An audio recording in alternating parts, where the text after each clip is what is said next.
Goeienaand en welkom by Leefstyl of dan nou Lifestyle, want ons maak dit mos nou gekombineerd.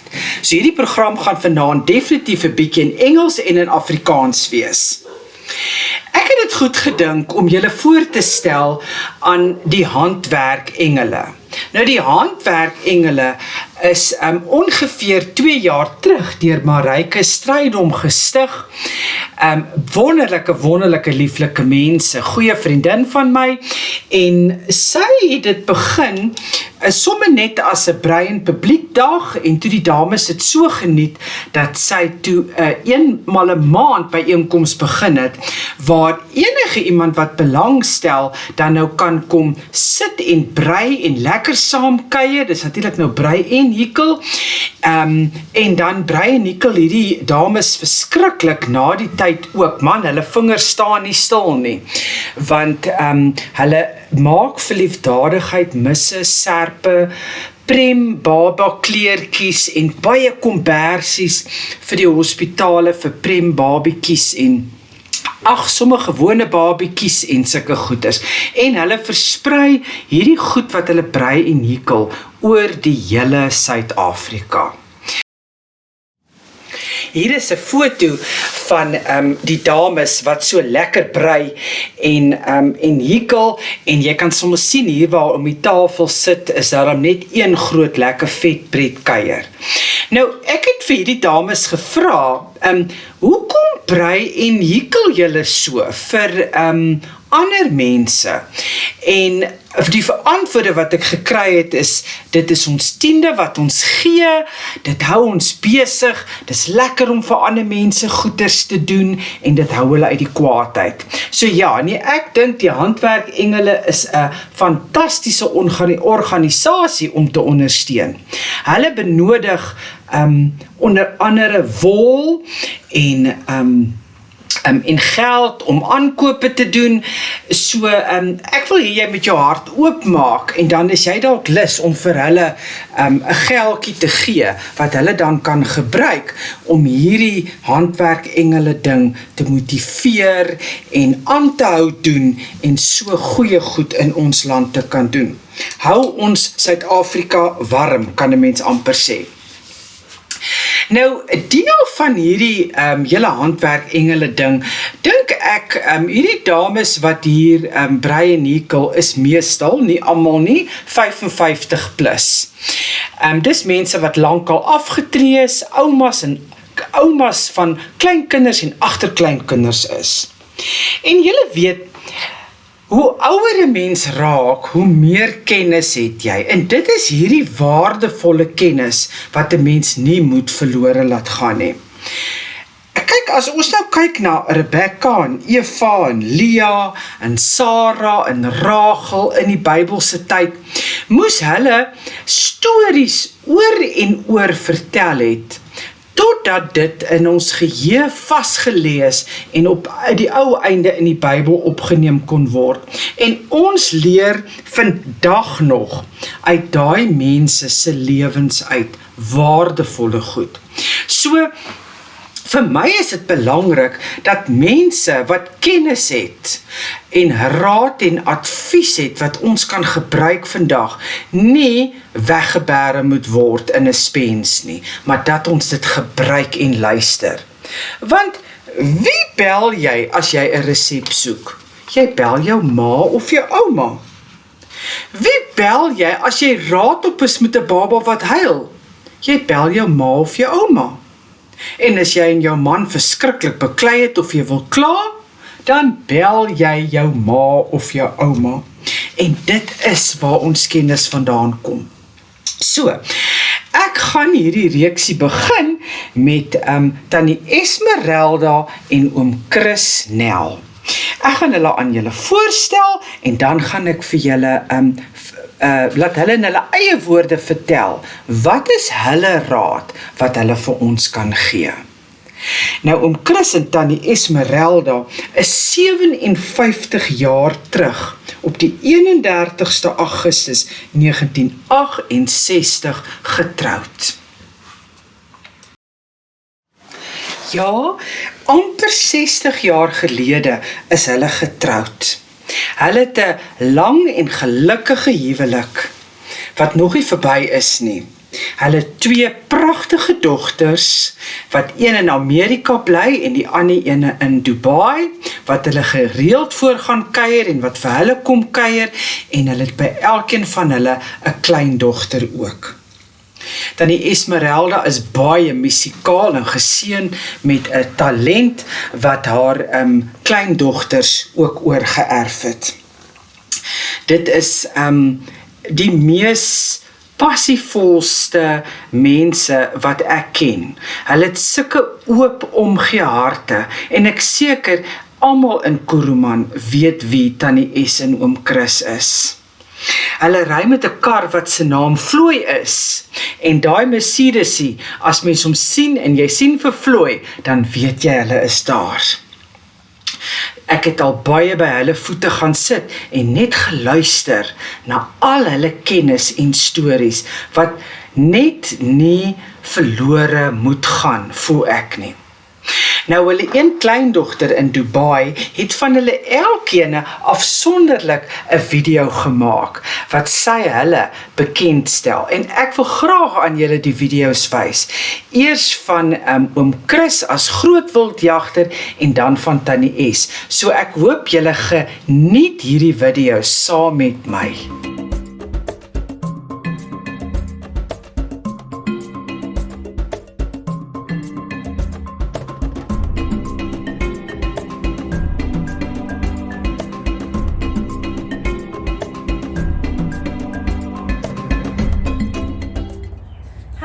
So today I'm interviewing my grandfather, Nel. He was a game hunter in South Africa, and these questions are about game hunting and his personal experience, because not all of us know exactly what it is, because game hunting is not a huge thing here where I live and in most of the countries. So let's start with the first question. So I call my grandfather Opa, and that's what I'm going to be calling him during the interview. So Opa, where did your first interest of hunting start? And what was your first hunting rifle? Well, I would like to bring you from Africa a greeting. And that greeting is Dumela Ntombazana, which means good day, young lady. And yes, I have had beautiful experiences in South Africa in hunting, and it is a long story. So what do you want me to tell you about the hunting in South Africa? Well, basically, where did your first interest start? And what was the first rifle you owned? Okay, that's a good place to start.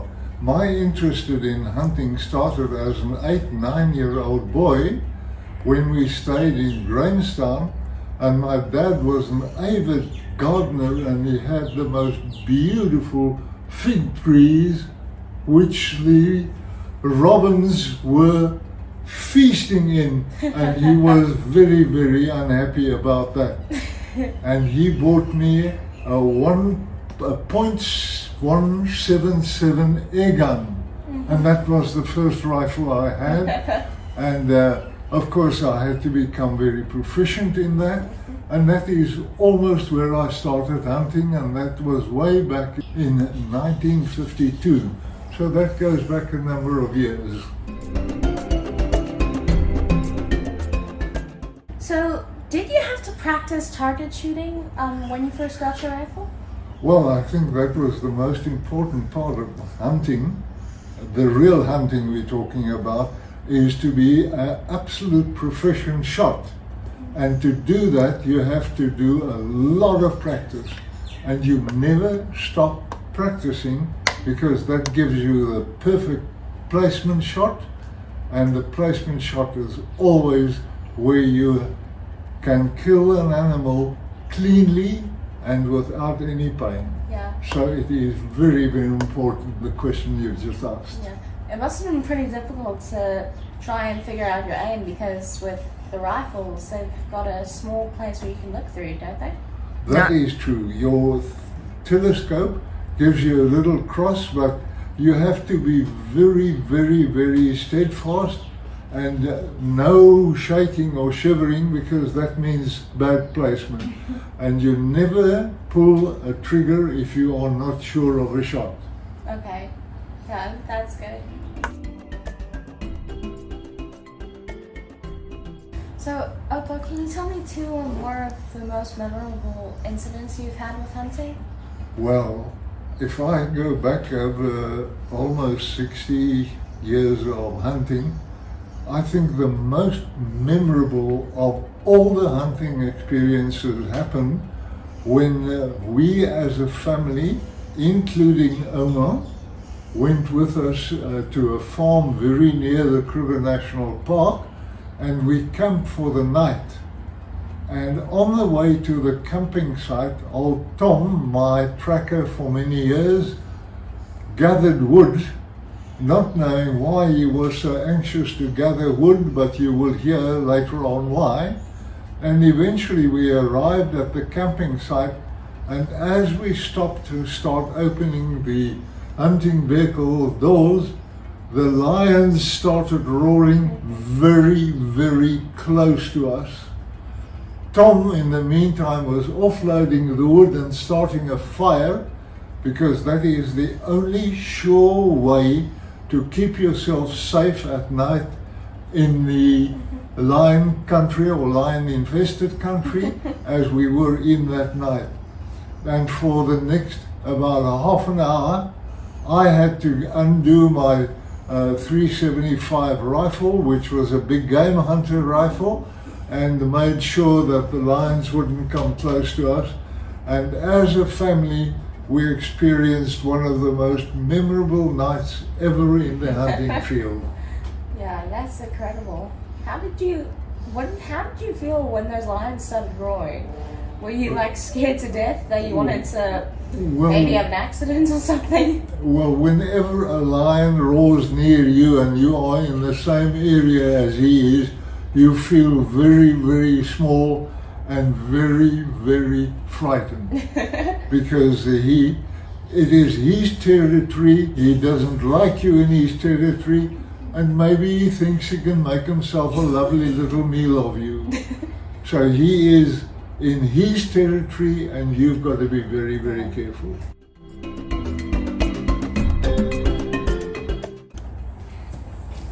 So, Opa, how many times can you remember that you've ever been in danger while you were hunting? Well, yes. Hunting is a dangerous game. If you are doing big game hunting, as I was fortunate in doing, then it's always dangerous. But I think the most harrowing experience I got in my hunting career was not with a game hunt. It was on a hunt, but it wasn't with game. Tom, as I said, my tracker for many years, and I was walking in a footpath, and the next moment Tom, being a very strong guy, actually swept me off the ground and virtually picking me up, and a mamba snake, which is the most dangerous of all snakes in Africa, actually struck at me, and he missed because Tom had picked me up. That was a harrowing experience. Yeah, if I was there, I would have literally started running. Yes.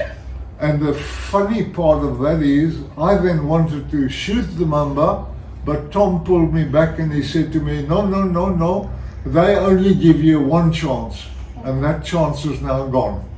The second time he won't miss you. So besides all the danger and besides all the weird running for your life thing, trying to protect yourself, was there anything funny that happened on those missions? Yes, there were obviously many good little and happy little experiences, but I must relate this, because every time I think of that little incident, I have a big smile on my face. Tom and I was hunting one morning, ordinary hunt for venison, and the veld was beautiful, and we were walking in a little 2 tracks, Tom on the one side and I on the one side, and the grass was very high. And as we were walking, I could hear an animal of sorts approaching us from the left. And the two of us stood dead still, waiting for this little animal to appear. I was in fact thinking it was a warthog, which it was not. And the next moment, a tiny little duiker, which is one of the antelope in South Africa, stuck his head out in front of me, not more than 2 paces in front of me. Oh, word. And he absolutely froze when he saw us. And I took my hat off and I said to him, "Good morning." And you have never seen so much movement in one go. He was gone and he was just gone. And the funniest part was, old Tom was looking at this lot and he said to me, he says, "You know, the cheeky little man didn't even say good morning to you." Oh, that was very, very funny. That was really, and I smile every time I think of that.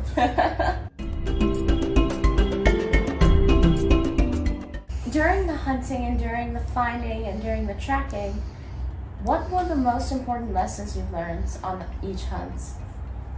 You know, the most precious of all lessons I learned through my year, and that is to be an ethical hunter. What is an ethical hunter? You try never, ever to walk with a loaded rifle in your hands. You never, ever try and shoot more game than you need. In other words, waste animals dead. You never, ever disrespect the animal you've shot. It was a life that you've just taken. So be respectful to the animal you have shot. And then, of course, the many, many safety factors in hunting has to be kept when you are an ethical hunter. Yeah, that's definitely one of the most important lessons that anyone can learn from hunting, is to not be greedy and go out and shoot all the animals and just take them all for yourself. The other very, very important thing in hunting is to know the veld, to respect the veld, to be aware of everything, and you have to know, you have to learn it, and you've got to respect the veld, you've got to respect the animals, you've got to respect the people that is with you, and you never ever try and overrule these ethical rules. Yeah, that's pretty amazing. Opa, thank you so much for sharing those stories about hunting, even with the lion, the mamba, and the funny little deer in South Africa. Thank you so much for sharing that. It's such a privilege for me to have you here explaining it on the video, and so it's just so that we can have a wonderful memory about that. Thank you, Yune, for having me, and it was nice to tell me about some of my experiences. Thank you very much. You're welcome.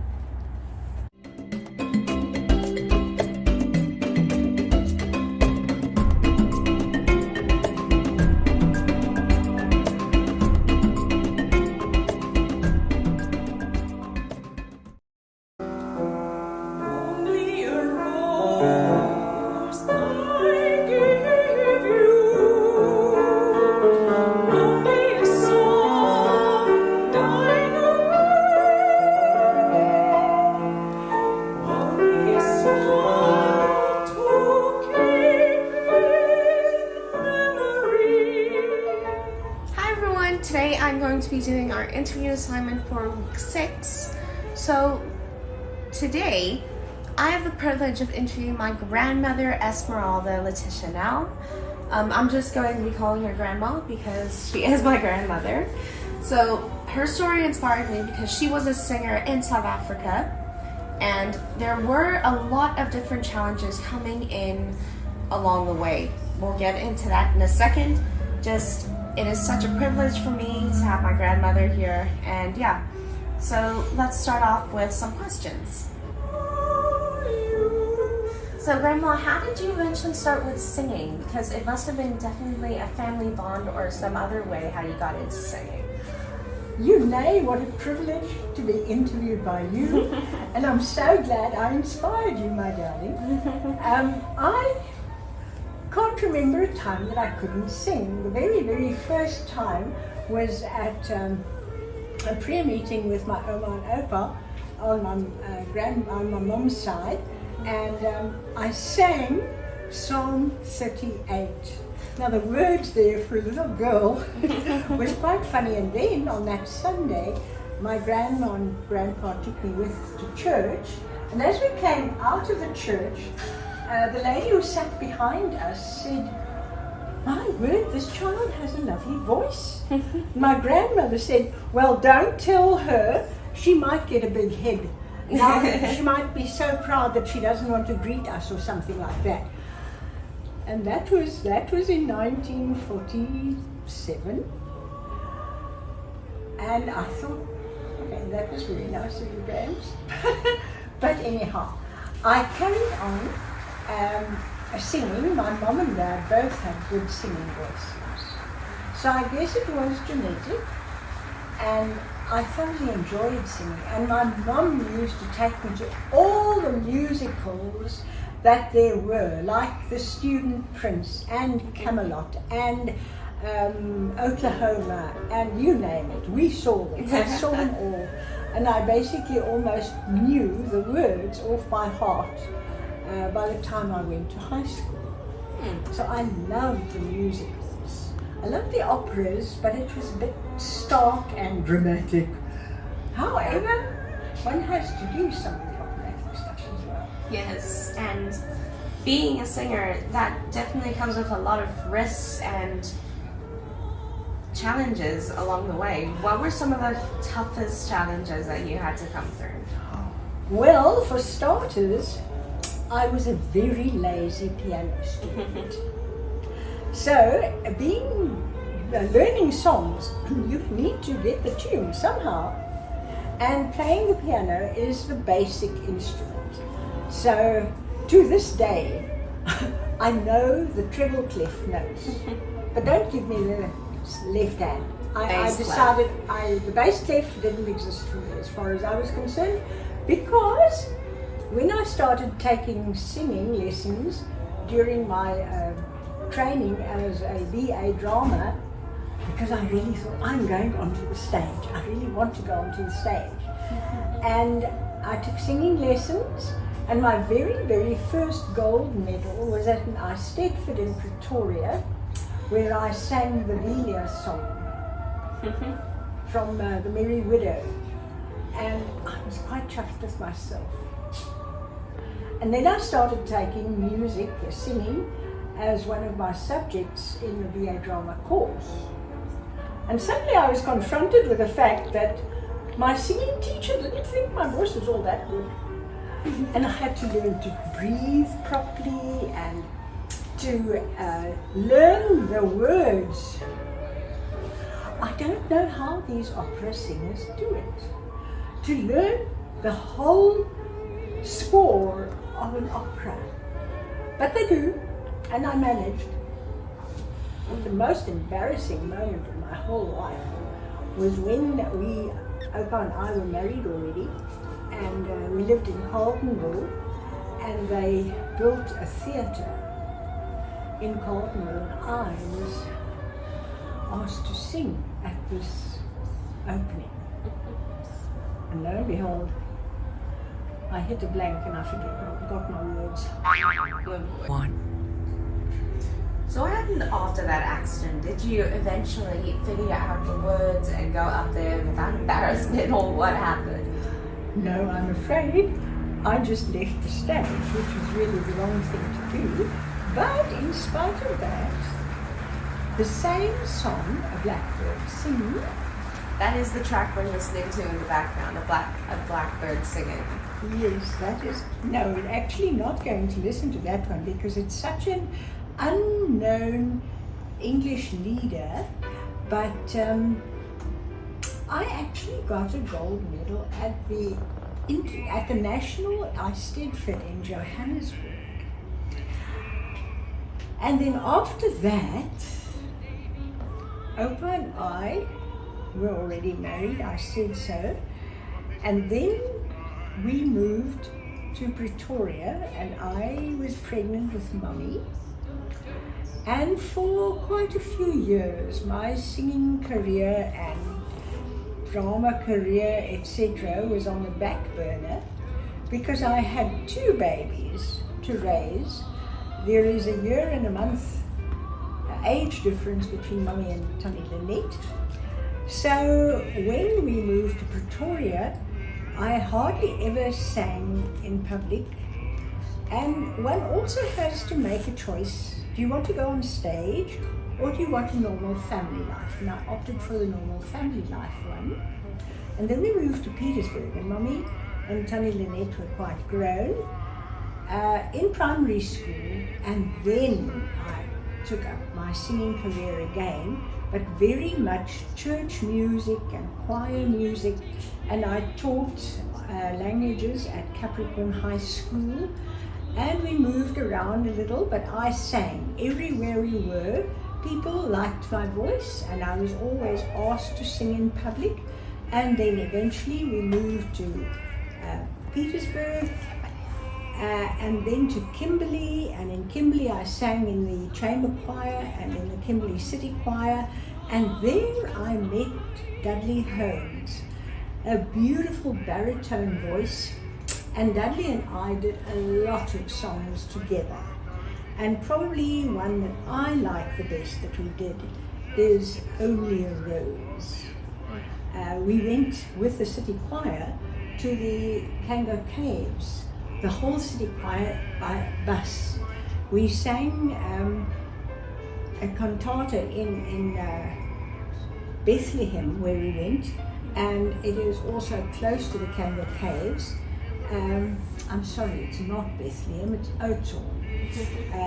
We went there and we sang the cantata, and then we went to the caves.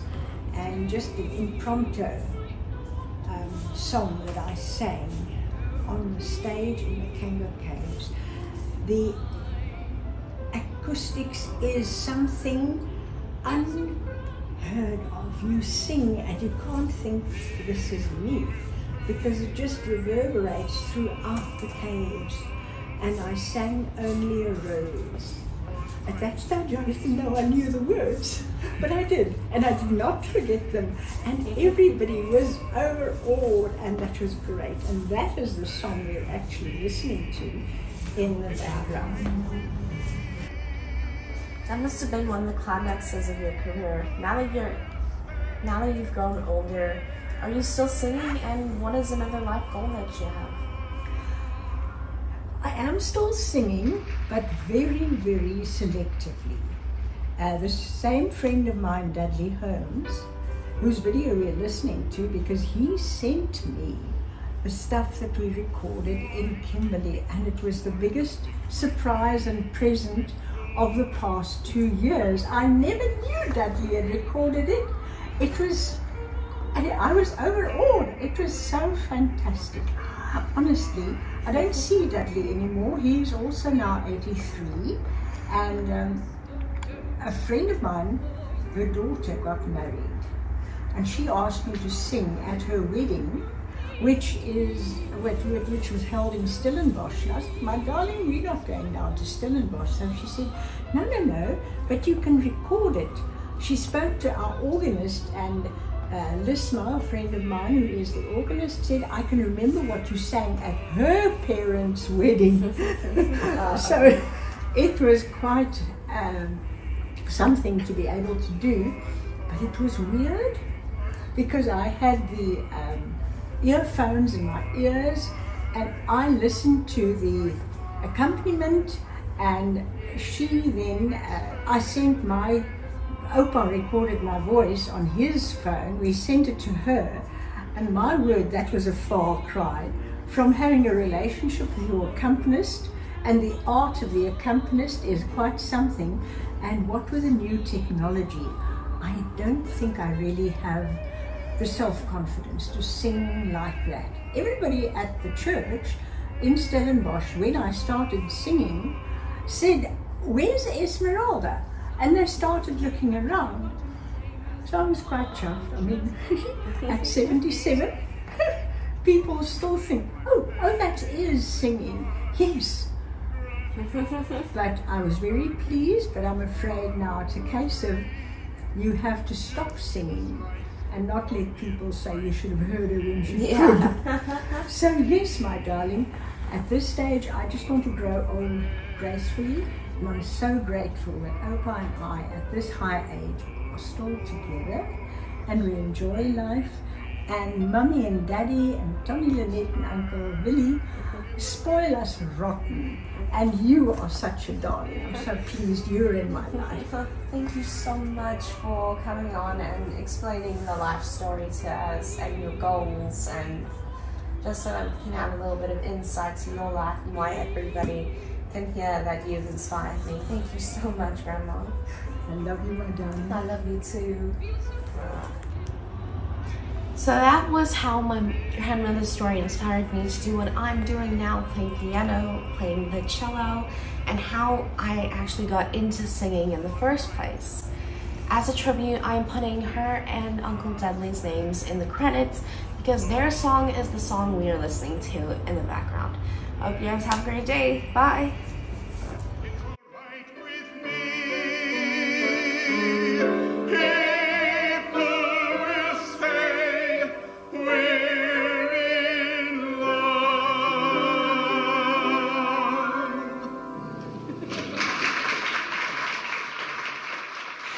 Fantastiese twee mense.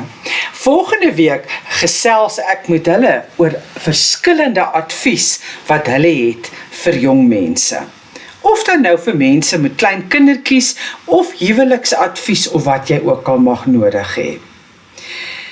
Ja, so leer ons by die groot bome deur onder hulle skaduwees te sit. 'n Mens leer bitter min by 'n klein boompie met takke wat nog nie behoorlik blare het nie. En dit is wat ek met julle wil deel, is wat leer ons by mense wat al groot bome geword het en die lewe geleef het. Mag julle 'n fantastiese, wonderlike, geseënde week hê wat voor lê. Ek sien vir julle volgende week weer.